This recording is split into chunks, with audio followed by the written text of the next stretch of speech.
দক্ষিণ বঙ্গোপসাগরে যে লঘুচাপটি সৃষ্টি হয়েছে সেটি কিন্তু আসলে এখনও বলবৎ রয়েছে। এই কারণে যে পায়রা সমুদ্র বন্দরে আজকেও কিন্তু 3 নম্বর সতর্ক সংকেত, স্থানীয় সতর্ক সংকেত সেটি কিন্তু অব্যাহত রয়েছে।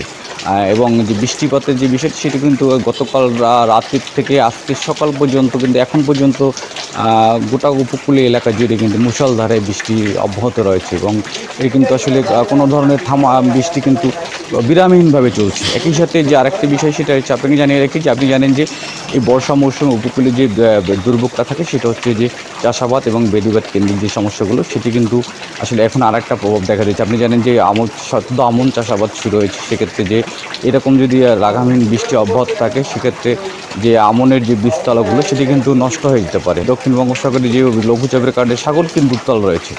উত্তাল থাকার কারণে যে গভীর সমুদ্রে মাছ ধরার মতো ট্রলারগুলো অধিকাংশ কিন্তু এখনও উপকূলে ফিরতে পারেনি। এ কারণে যে উপকূলে যে সংখ্যাটা সেটা হচ্ছে আপনি জানেন যে প্রতি বছরে এই সময়টায় যে একাধিক ট্রলার ডুবির ঘটনা ঘটে এবং এই মৌসুমে কিন্তু একাধিক ট্রলার ডুবির ঘটনা ঘটে এবং প্রাণহানির ঘটনা ঘটেছে।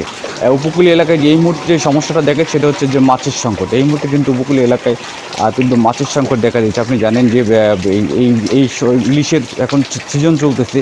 এই সময়টা যদি জেলেরা মাছ ধরা না করতো তাহলে কিন্তু আসলে তারা সারা বছরই কিন্তু লোকসানের সম্মুখীন। আমি জানি যে 65 দিনের অবরোধের পরে যে মাছ ধরা শুরু হয়েছিল কিন্তু এক সপ্তাহ যেতে না যেতেই কিন্তু এই লঘুচাপ সৃষ্টি হয়েছে।